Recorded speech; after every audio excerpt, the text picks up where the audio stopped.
Good morning. Hi, my name is Coral Causeway. I serve on your board of trustees here at First Unitarian. Whoever you are, whomever you love, whether you carry joy or sorrow in your heart, you are welcome here. All people of goodwill are warmly invited to join us on the great journey of the mind, the heart, and the spirit. If this is your first time with us today, please let the offering basket pass you by. Your presence is gift enough. And we hope you'll join us for coffee and conversation in the community room right through those doors after the service. We'd like to get to know you and answer any questions you might have.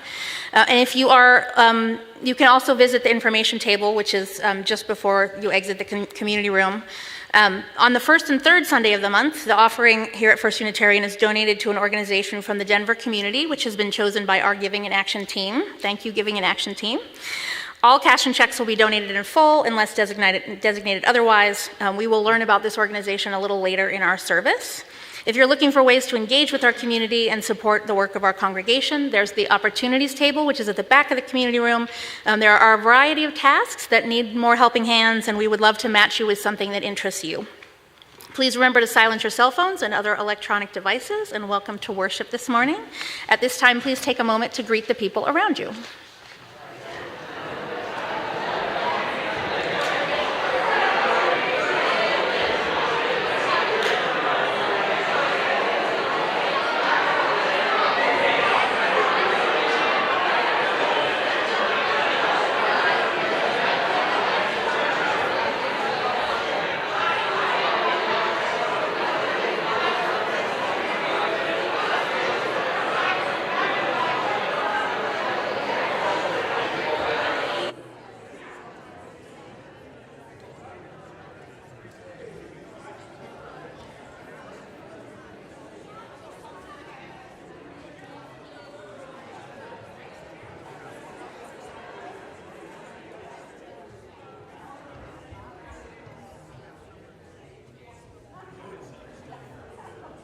Good morning.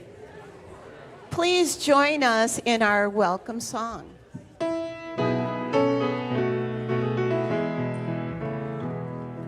We are many, we are one. The light of the world is within you. Sacred and worthy is your soul. A place has been made for you. Welcome.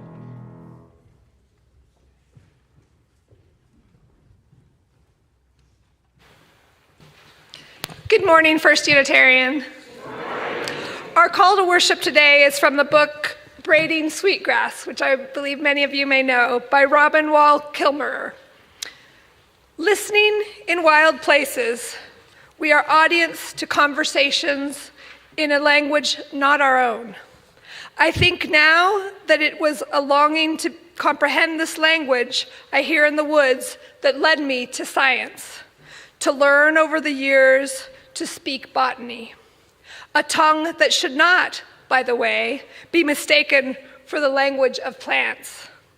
I did learn another language in science, though, one of careful observation, an intimate vocabulary that names each little part.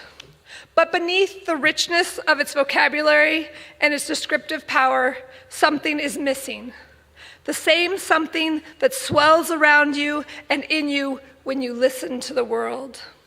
Science can be a language of distance, which reduces a being to its working parts.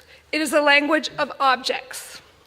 The language science speaks, however precise, is based on a profound error in grammar, an omission, a grave loss in translation from the native languages of these shores. My first taste of the missing language was the word pohawi. I stumbled upon it in a book by an Anasazi ethnobotanist, in a treatise on the traditional uses of fungi by our people. Pohawi translates as the force which causes mushrooms to push up from the earth overnight. As a biologist, I was stunned that such a word existed. In all its technical vocabulary, Western science has no such term, no words to hold this mystery. You'd think that biologists of all people would have words for life, but in scientific language, our terminology is used to define the boundaries of our knowing. What lies beyond our grasp remains unnamed.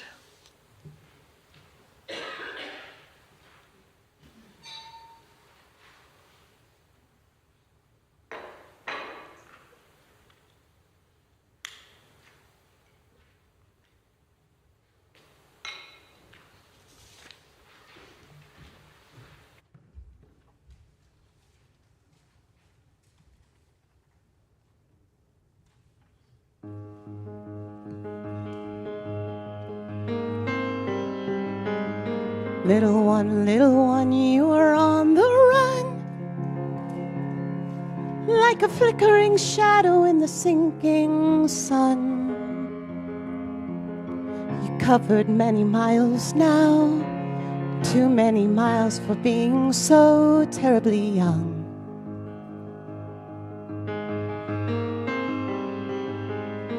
Little one, you hear the call of the wild in the woods when the darkness calls. You take a tumble clumsily, it's nobody's fault you couldn't see. Now you're falling down the rabbit hole. It's terrifying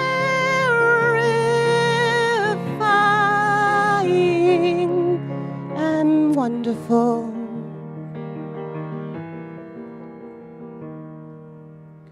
Little one, have a peek through the door and see. To be upside down is a fine place to be. Come sit to tea and drink your fears. Swallow the river of your fears. While they're falling down the rabbit hole, it's terrifying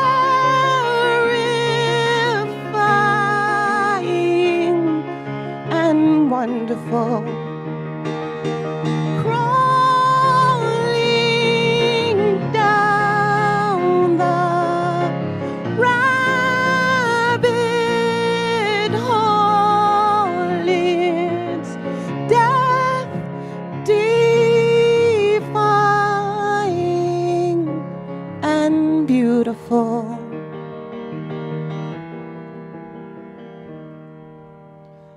Even when you're broken, there are always doors to open, new dimensions to explore. But you won't know until you're in 1,000 pieces on the floor. And you're falling down the rabbit hole, it's terrifying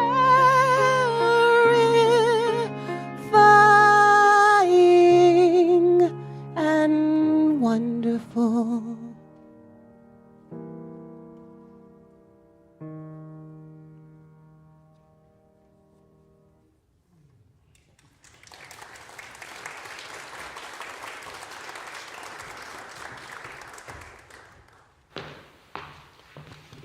Good morning, First Unitarian. So I have a story for Time for All Ages, and normally during the year we would call the children down here, but I'm going to invite all children to stay where they are, because this is a story for all ages. And I've adapted this lightly from Marvel Gamulia. In an ancient city, there lived two brilliant women. And though they were very different from each other, they were longtime friends, and over time had learned to rely upon each other a great deal. They were commonly known as Sagacity and Smart. Smart was a scholar brimming with knowledge and facts. Sagacity was a sage, a wellspring of wisdom. Smart had a mind like an encyclopedia. Her house was filled with books on mathematics and science, the latest thinking on sociology, psychology, and economics. Sagacity, on the other hand, was a woman filled with life experience. She would spend her time pondering and writing and reflecting on the many things she had seen and lived through. So one day there's to be a great discussion in the city's amphitheater, and Smart and Sagacity were to speak on various topics on life. Everyone gathers, and the first question is, why do we suffer? Smart responded first. Her words were a torrent of information. Her argument, built from the latest scientific theories spanning from the theory of evolution to current understandings of brain functions and trauma-informed social and cultural modalities of understanding. And then came Sagacity, and she said, I suspect that is not your true question. She spoke softly and compassionately, considering every word. She said, you despise suffering, but I wonder if it's not suffering that you despise, but rather the meaninglessness of suffering. So the answer you're looking for may instead reside in the following question: how do we live in a way that is undeniably meaningful, such that suffering, which is unavoidable, will be experienced as purposeful rather than empty? Next, now the crowd was affected by these words. Most of them were just confused, and a few were kind of in awe. The next question, how can I become rich? Smart spoke once again on unleashing a vast array of knowledge on popular trading routes and strategic locations to set up a shop. She spoke of mixing long-term gains with short-term investments, compound interest, understanding markets, and avoiding taxes. When it was Sagacity's turn, she said, well, if you really want to be rich, then everything Smart said is correct, but I suspect that you do not really want piles of coins and endless cakes. I suspect what you truly want is freedom. Know that freedom is found in truth. And truth is found in your interdependence with the earth, your interdependence with your fellow human beings, your capacity for giving and receiving love. And if you are rich in that, you are already rich in all the ways that matter. And again, the people were entranced, pondering these words, and as before, a few were just excited by this insight, eager to reevaluate their whole lives, and most were just confused, like, what on earth is she talking about?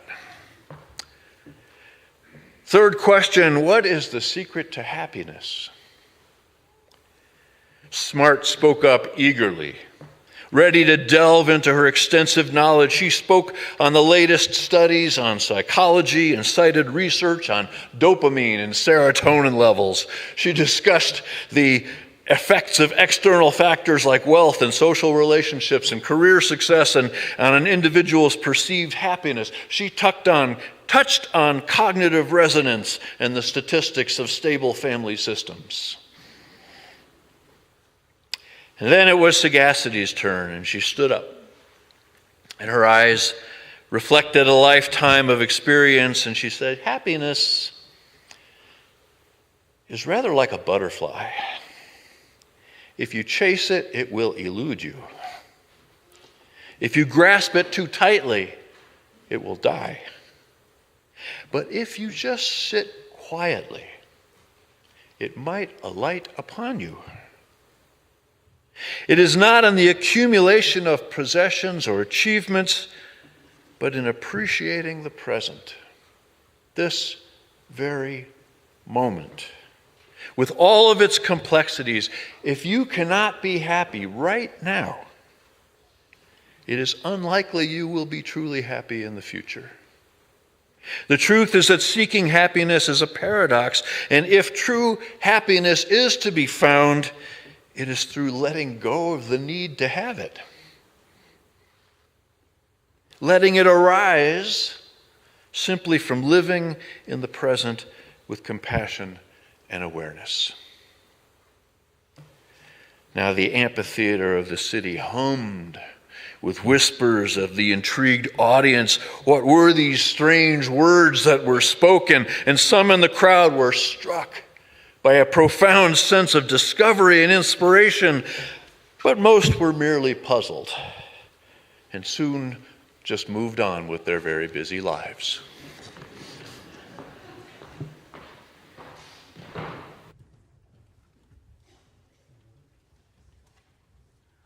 Please join in body and spirit or spirit, singing hymn number 4, I Brought My Spirit to the Sea, in your hymnal, or else you can see it on the screen behind me.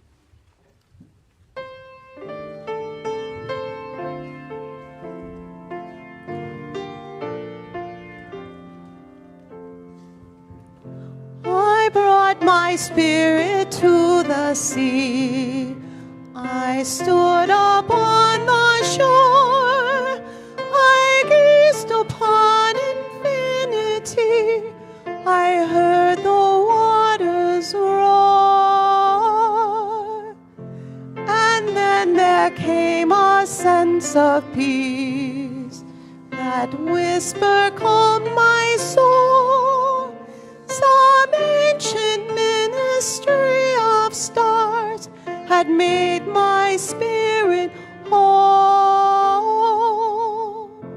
I brought my spirit to the trees that loomed against the sky.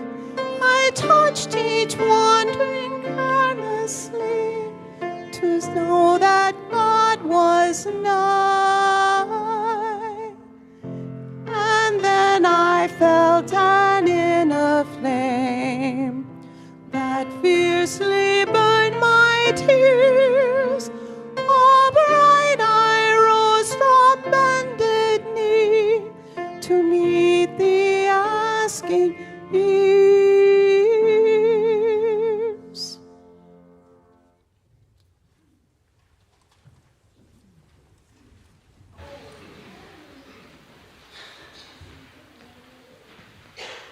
Good morning. I have the distinct pleasure of introducing one of my favorite organizations in this state, The Gathering Place. And I need to say no more. Christian Nesbitt is going to share with us, the Director of Stability and Recovery Programs, what it means to the women and children and families that they take care of. Thank you. Thank you, everyone, for having me here and letting me be in this space. I appreciate it. I just want to share a little bit about who I am in the Gathering Place, and then I'll talk a bit about some of the services that we do and the impact that your giving would have on our organization to do the services that we do. So, as Arnie said, my name is Christian. She, her pronouns. I'm Director of Stability and Recovery Programs, and what that means is that I work on our long-term services to give case management, to give rental assistance, to help folks get into programs to get benefits such as food stamps, to help them get the services that they need so they can achieve stability, stay housed, and continue their journey of recovery and healing. And so that's our case management program, our art and wellness studio, and our family program that does that. The Gathering Place as a whole has been around for about 30 years. It started off serving women and children specifically, but we expand our service criteria because we recognize that the folks that are experiencing homelessness and that are low income are those with the most marginalized identities, and that is women, trans, non-binary, and their children. And so specifically, we are serving those folks to give them a safe space where they can come in, have a meal, take a shower, get a change of clothes, and talk with someone, whatever place they're at within their journey towards recovery and healing, so that we can support them getting there. So I think it might have seen on the back of it that we call the folks that we serve members, and that's the name that they chose for themselves because they didn't see themselves when they come through our doors as just clients or just people who are just needing help. We go out of our way to be a community-centered organization, and I think that's seen in the history that we have with this church, for example. We've gone back for years. Leslie Foster with the Women's Homeless Initiative came by.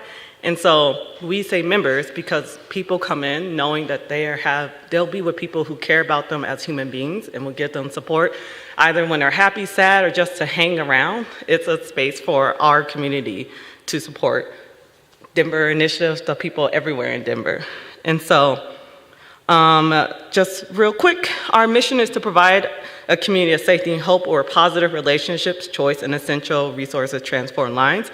We've been expanding that. We opened a tiny home community on Aladi now. So we also operate an emergency shelter. So we have our day center here on High Street, which is right in this neighborhood, Colfax and High.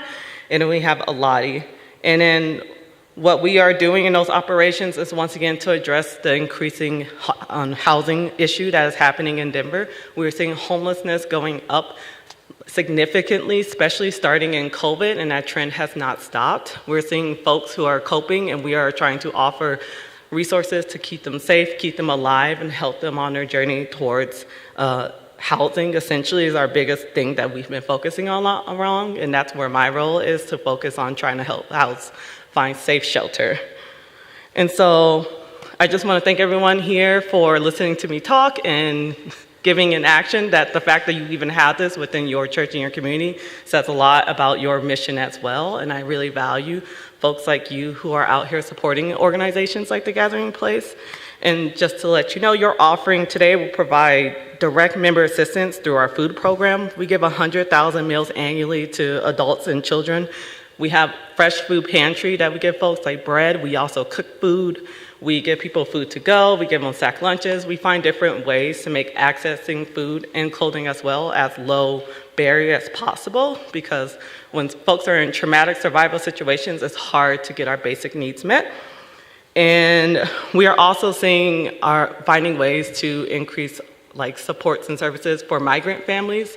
As we know, that's been the increasing trend as well in Denver, and Denver just closed its last migrant shelter, and so we know for a fact that we've been getting an increase in families that migrated here for safety coming to our doors, and so that your offering will help us support in that regard as well.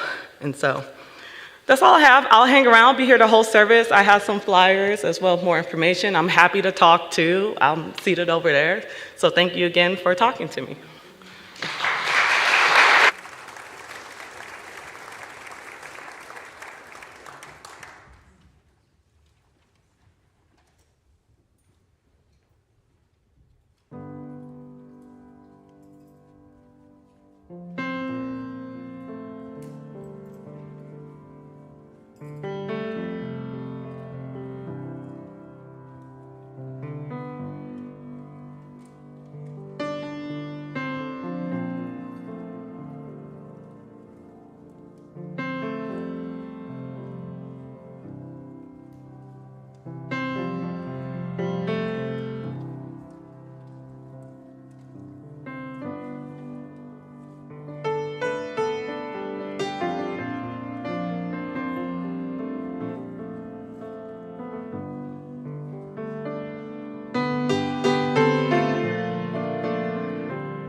Your gifts this morning are gratefully received. Thank you for your support of the gathering place.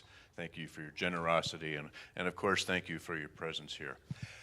I want to take just a moment because the gathering place has an odd place in my heart, and I'll tell you why. It was one of the weirdest experiences of my entire life. Well, we used to have a member here. Her name was Melanie Deem. She's since moved away. But Melanie used to work at the gathering place, and they were doing a staff in-service one day. This was pre-pandemic. They were doing some training on and doing an active shooter drill. And Melanie was organizing this, and she recruited me to be the active shooter. Now, I don't know nothing about guns. I don't own guns. I wouldn't know how to be an active shooter on the best day I ever had. But they had received training, and we did a number of different exercises, and it was just, I had this little toy gun that shot these little foam balls with remarkable accuracy within about 15 feet. So it didn't hurt anybody, but it was just one of the weirdest experiences of my life, for sure. Anyway, thank you for your support of the gathering place.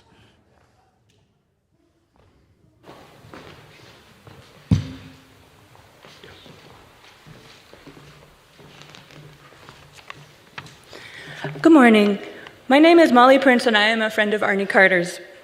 As some of you know, Arnie was arrested in December while participating in civil disobedience, calling for a ceasefire in Gaza. We have invited people to come to his trial this Thursday, the 11th. However, now the city may move the trial to a different city or day, or it may still happen on Thursday. We will know by Wednesday afternoon. There is a sign-up sheet at coffee hour on the table outside for anyone who would like to be contacted Wednesday with information about the trial. Second, there will be a press conference here at FUSD this Wednesday the 10th at 3:30 with the theme, "It is the Biden administration and Israeli government that should be on trial for genocide, not Arnie Carter." It would be powerful to have as many people as possible present.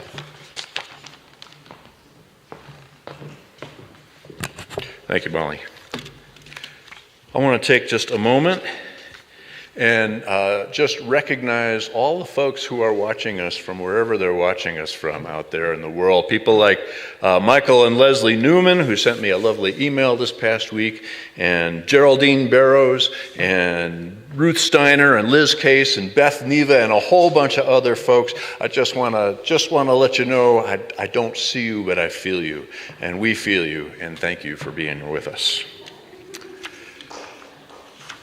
Yeah. About 30 to 50 people every week watch us from all over the country. So I cannot be here today without acknowledging that it's been a pretty hard week for those of us who are not unconditionally enthralled with our former president.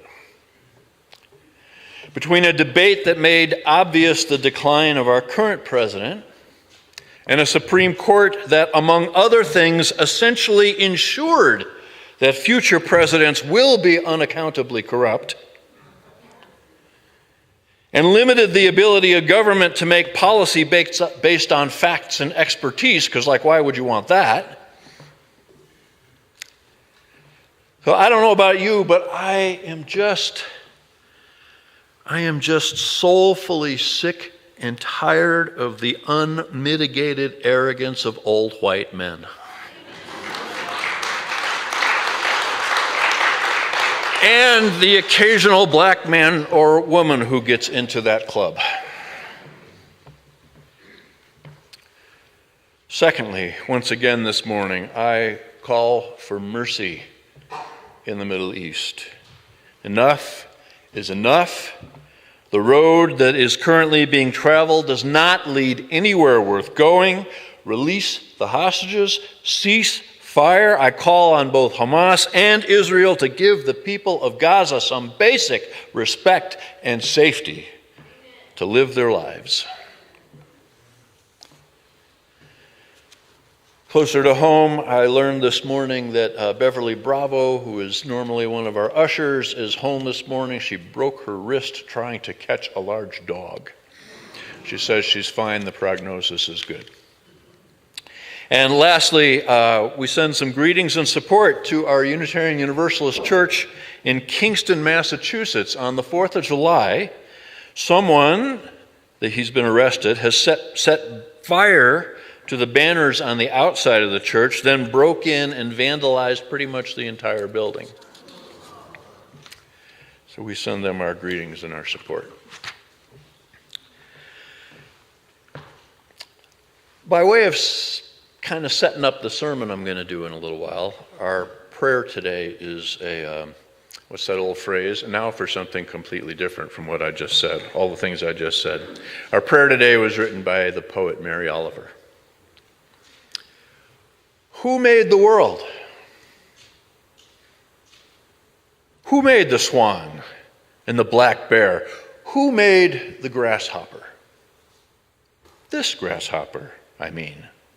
The one who has flung herself out on the grass, the one who is eating sugar out of my hand, who is moving her jaws back and forth instead of up and down, who is gazing around with her enormous and complicated eyes. Now she lifts her pale forearms and thoroughly washes her face. Now she snaps her wings open and floats away. I don't know exactly what a prayer is. I do know how to pay attention, how to fall down into the grass, how to kneel down in the grass, how to be idle and blessed, how to stroll through the fields, which is what I've been doing all day.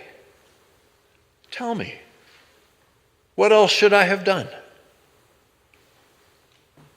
Doesn't everything die at last and too soon? Tell me, what is it you plan to do with your one wild and precious life? Amen.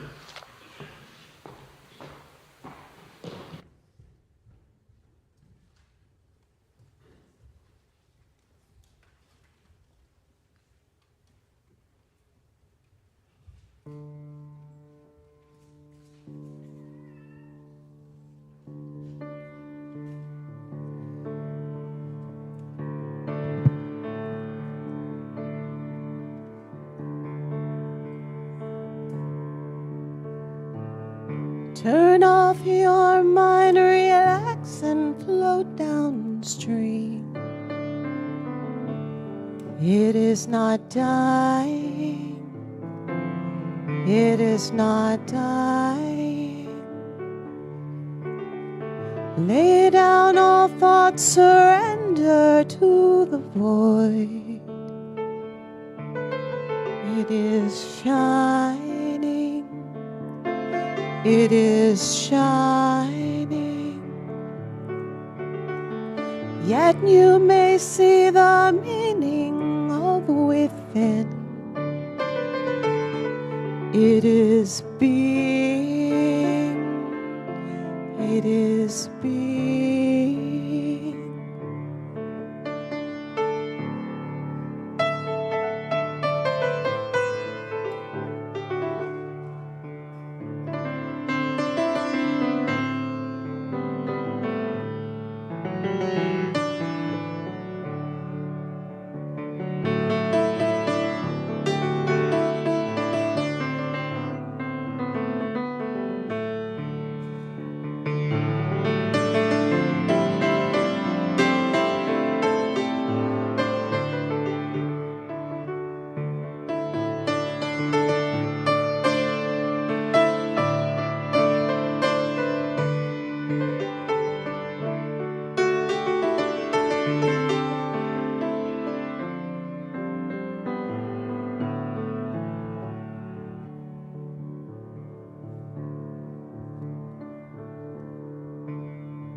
Love is all and love is everyone. It is knowing.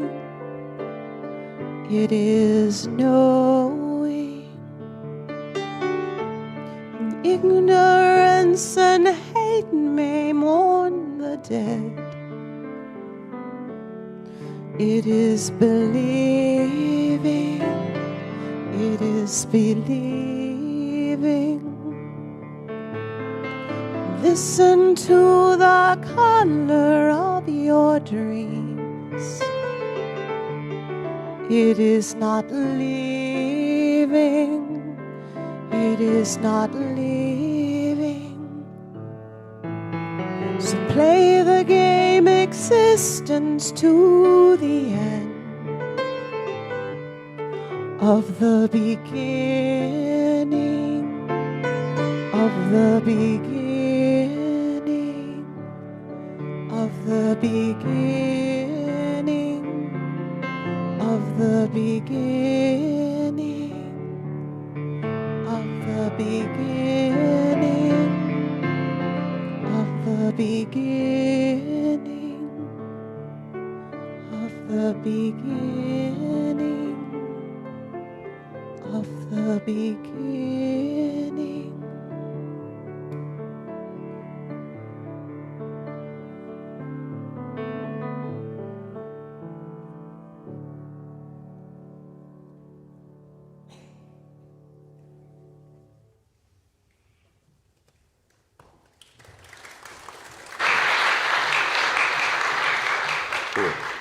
Thank you, Charlotte and Leah. If you'd like to stand up and stretch for a minute, just if you'd like to. You can do that at any time, of course.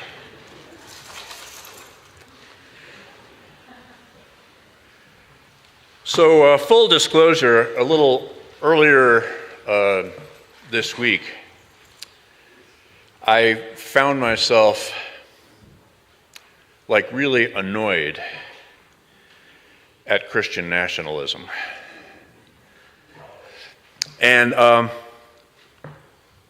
didn't plan it this way ahead of time, but as I sat down to write the sermon today, in the back of my mind was, I really want to do a sermon today that you would never, ever hear in a church that confused their Christianity with their nationalism. That's just full disclosure.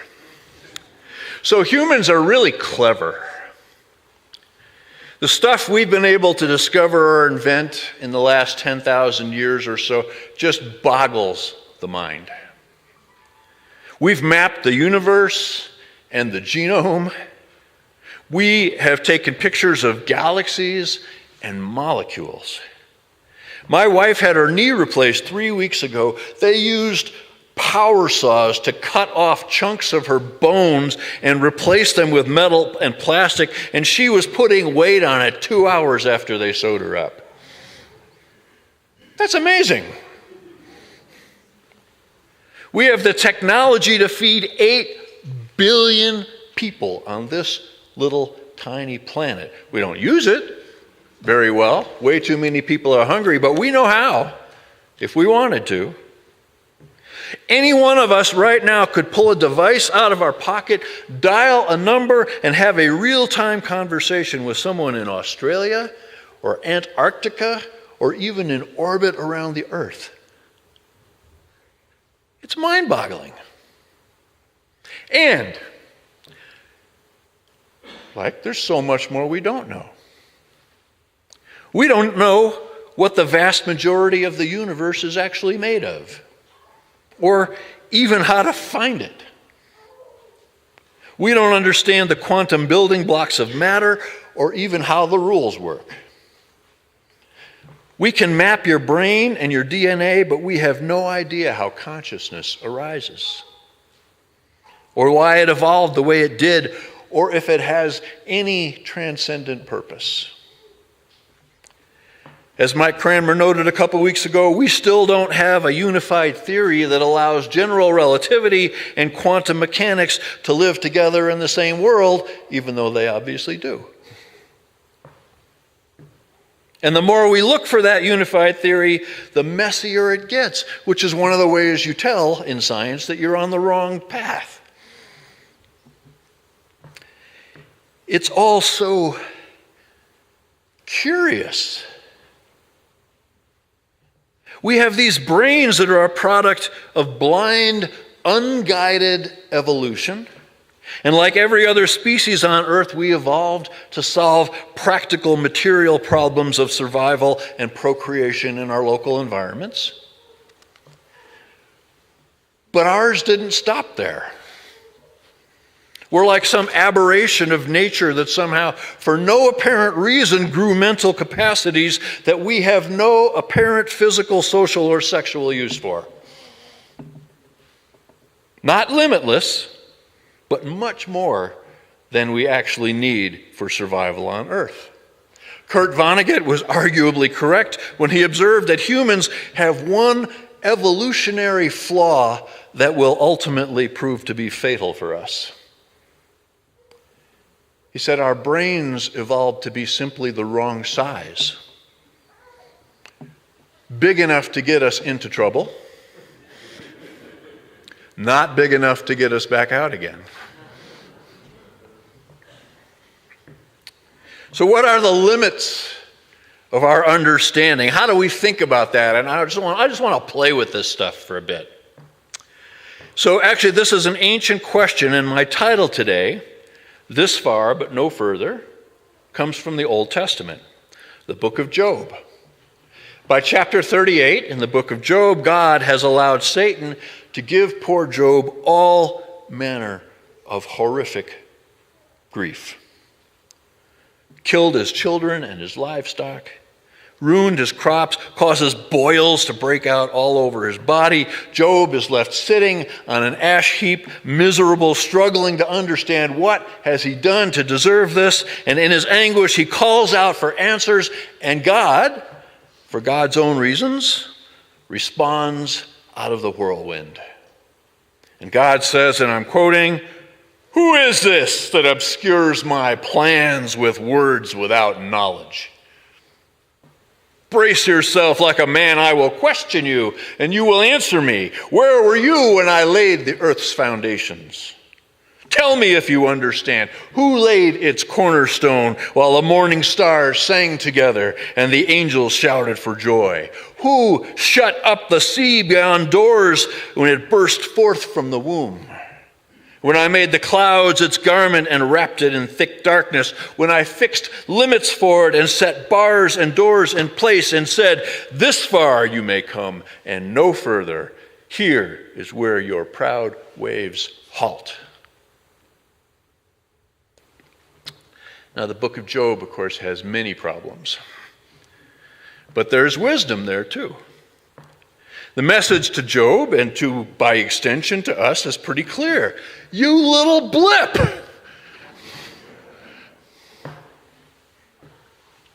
How dare you? You live every day in the presence of powers infinitely beyond you. Mysteries not only beyond what you imagine, but what you can imagine. The most appropriate thing you could possibly exercise is humility in the face of all you do not understand. Or at least that's how I read it. This far, mere human, but no further. Get used to it.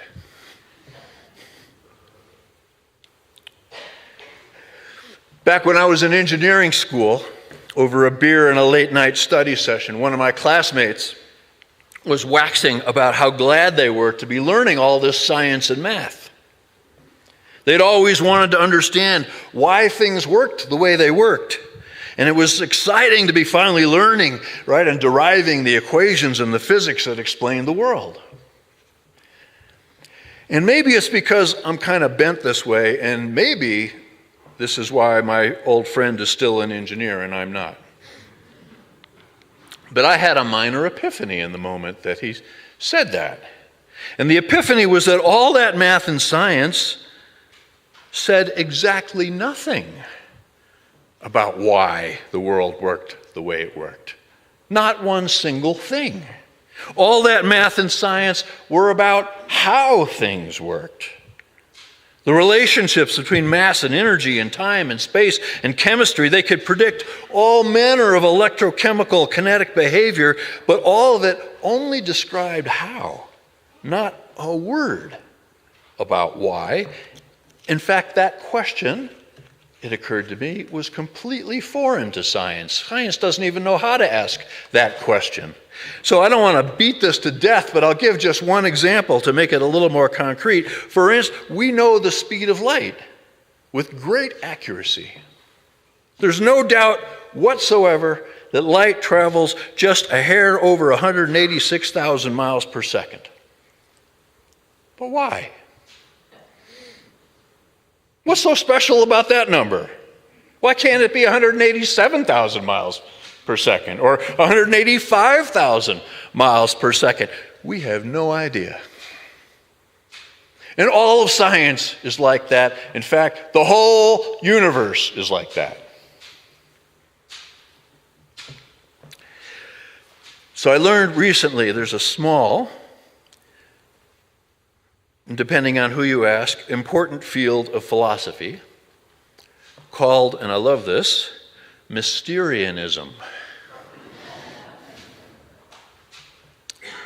And the people who are persuaded by Mysterianism are known as Mysterians, which sounds like a bad science fiction movie, but it's not.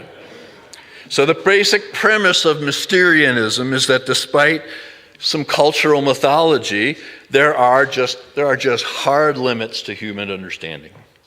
And that to believe otherwise is really to believe in miraculous and arrogant wishful thinking. Maybe like our president's doing right now. So the classic example in Mysterianism is like your pet dog. No matter how clever yours is, and I'm sure yours is very clever, you will never, no matter how hard you try, get your dog to read a book or understand prime numbers. Not going to happen. They just don't have the capacity. Similarly, Mysterians argue there simply must be things that you and I simply just don't have the capacity to understand, no matter how hard we try. Mysterians make the case that consciousness itself is one of those things. We might as well try to see a radio wave with our naked eye. The equipment just doesn't function on that wavelength. So the cool thing about Mysterianism,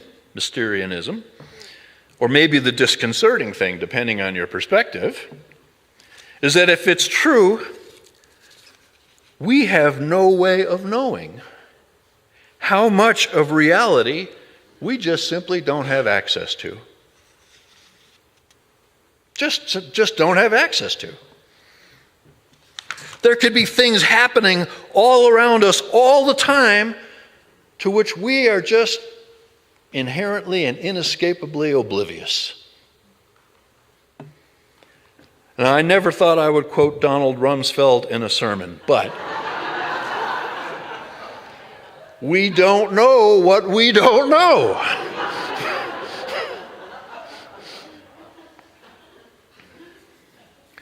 In his old age, the great Isaac Newton, arguably one of the finest mathematical minds ever, once remarked, "As to myself, I seem to have been only like a boy playing on the seashore, diverting myself now and then, finding a smoother pebble or a prettier shell than ordinary, whilst the great ocean of truth lay all undiscovered before me."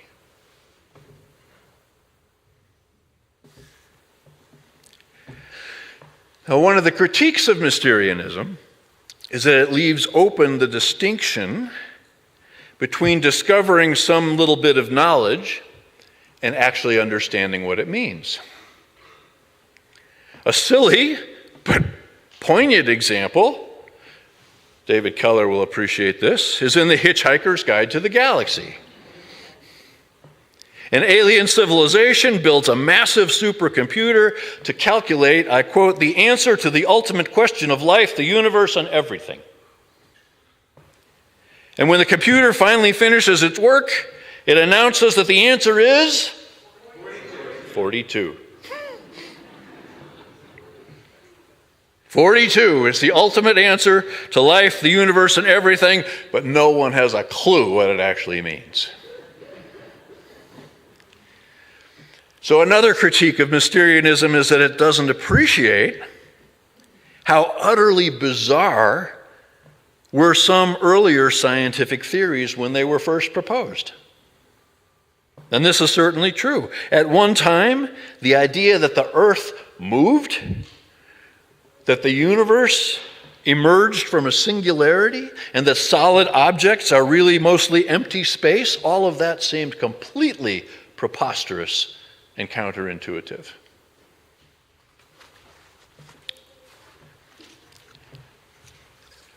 So I'm going to close with this thought. In the old Cosmos series with Carl Sagan, way back, most of you are old enough to remember the old Cosmos series. But there was one segment that has stayed with me for nearly 50 years. He was talking in this segment about dimensions. First, second, third, fourth, fifth dimensions, and why it's so hard for us to wrap our heads around this idea that there might be a fifth or a sixth or a 12th dimension. And anyway, he used the analogy to explain this of a flat surface, and the way I remember it, he had a grid of some kind on a table, and he said, imagine this is flatland. And flatland has only 2 dimensions, has no thickness at all.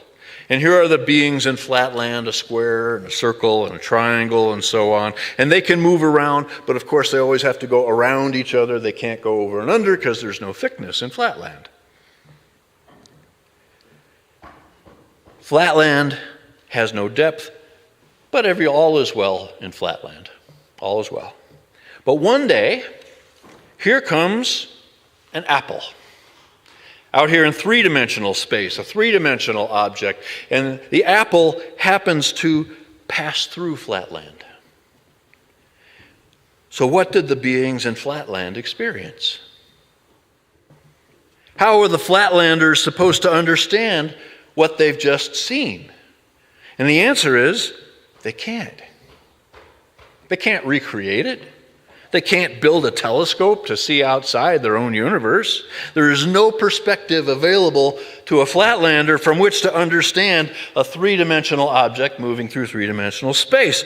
Now, at the time that I saw this, I was young and I was reading about Buddhism and I was curious about all things spiritual, and I thought, doggone, that is exactly the way I feel when I think about God. When I think about the divine or whatever forces out there created everything, or maybe did or maybe didn't, but whatever. Even if there were such a thing, there's just no way to know from where I am. The world is a very mysterious place. And the more I thought about that, the more sense it made. And the more sense it made, the more liberated I felt. The more liberated. It was so awesome, so cool. I was free. There were no limits on my imagination, no limits on how I might interpret the whole life package, like all of it. Love and loss and ecstasy and wonder, even pain and suffering and death. Existence was like this playground, and I felt like I'd just been given permission to spend my whole life fooling around in it, just to see what I could learn. Like Thoreau, who also made a huge impression on my young self, I wished to live deliberately, front only the essential facts of life, see if I could not learn what it had to teach, and not, when I came to die, discover I had not lived. I did not want to live what was not life. Living was so dear, nor did I wish to practice resignation, unless it was quite necessary. I wanted to live deep and suck all the marrow out of life, to live so sturdily and Spartan-like as to put rout all that was not life, to cut a broad swath, to shave close and drive life into a corner, reduce it to its lowest terms. Now, to be clear, I'm not saying I've done all that. Or even close. But I'll tell you, as a guiding philosophy, I don't know that I've ever seen anything better. Tell me, what is it you plan to do with your one wild and precious life? May you and I and we be struck by wonder and amazement, curious about our limits, enthralled with the here and the now. Amen.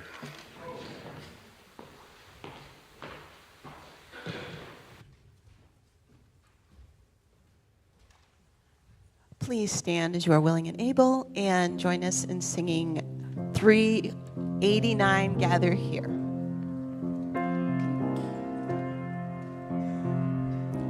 Gather here in the mystery of the hour, gathered here in one strong body, gathered here in struggle and the power, Spirit draw near. Gathered here in the mystery of the hour, gathered here in one strong body, gathered here in the struggle and the power, Spirit draw near. Gathered here in the mystery of the hour, gathered here in one strong body, gathered here in struggle and the power, Spirit draw near. Gathered here in the mystery of the hour, gathered here in one strong body, gathered here in the struggle and the power, Spirit draw near.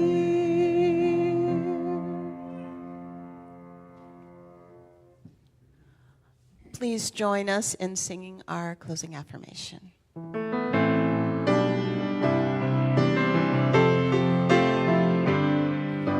Behind all our differences and beneath our diversity, there is a unity that makes us one and binds us forever together throughout all time, through life and death, and the space between the stars, throughout all time, through life and death, and the space between the stars.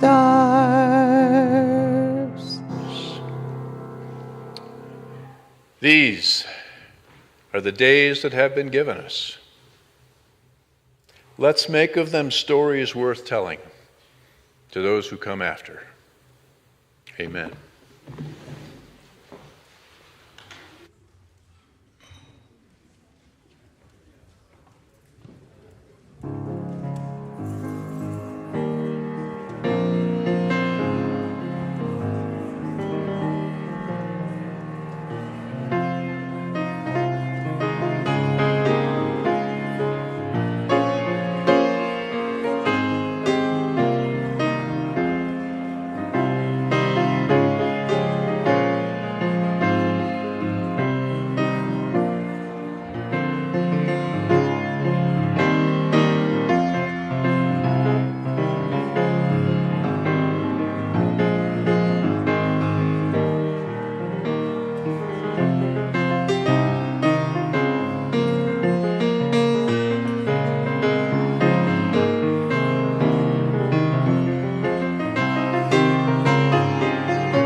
Thank